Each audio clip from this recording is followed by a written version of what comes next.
Sometimes in life, the profession reflects on your personality. 12 Angry Men is an example of where this occurs. 12 angry men were brought together in a room to decide whether the boy is guilty of killing his father.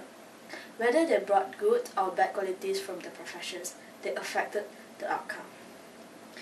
In the crowded jury rooms in downtown New York, opinions collide as discussions about the innocence of a young boy is decided. The dark and foreboding storm clouds that hang over the heads of the jurors are beginning to lift as time progresses and new facts are presented. One juror is not happy about the state of execution and is holding fast his opinion of guilty. Juror 3. The president of his business refuses to alter his word or opinion in any way. Juror 3 was played by Lee J. Cobb, who was also famous for his role in Death of a Salesman on Broadway. Juror number 3 was a loud, grumpy, and ignorant man. He was in his 40s or 50s. He had black gray hair, a husky body, and had a face that closely resembles Sylvester Stallone's. Juror 3 is angry, bitter man who has spent his entire life forcing his opinions onto others and has most likely succeeded in this endeavor. Juror 3, probably the most complex personality in this front. Starts off like a pleasant, self-made, successful businessman.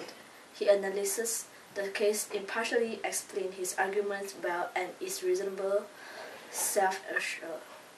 As time goes on, he becomes more and more passionate and seems to be somehow personally involved with the case. He also starts to show some signs of slight mental instability.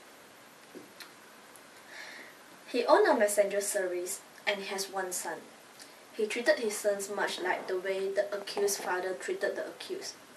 He comes right out and says that he was going to make a man out of him or burst him into half trying.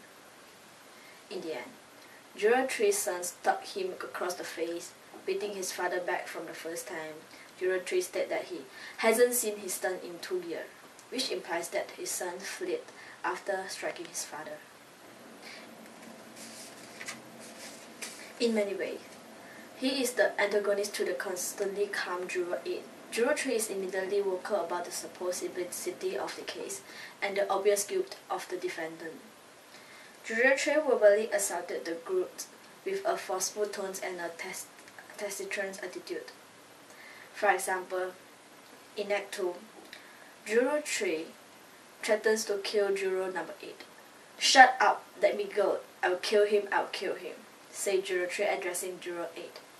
Throughout the whole play, Juror 3 repeatedly becomes hot-tempered and lashed out at someone, usually Juror number 8.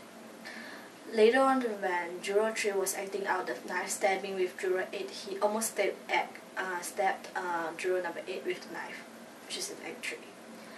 During Act 3, Juror number 3's emotion baggage is revealed.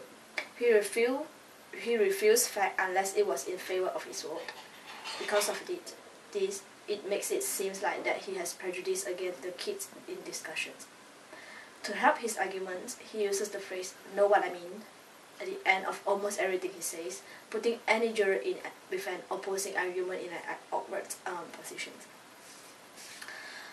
As the play wore on, and his reliable witnesses were called into questions, and more speculations was put upon the table, he begins to become more forceful in his arguments, raising his voice much more often than usual. He's the last one to change his word. After everyone gang up on him, he was upset of his own decisions as he sobbed about it. I think his real reason to voting guilty in the first place is that he wanted someone to die, regardless who it was.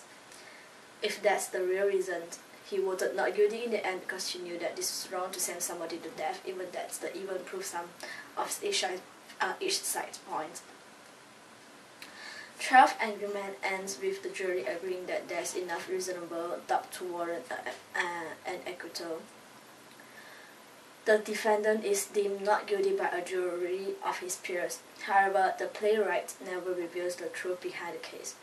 Did they save the innocent man from electric? Did a guilty man go free? The audience is left to decide for themselves.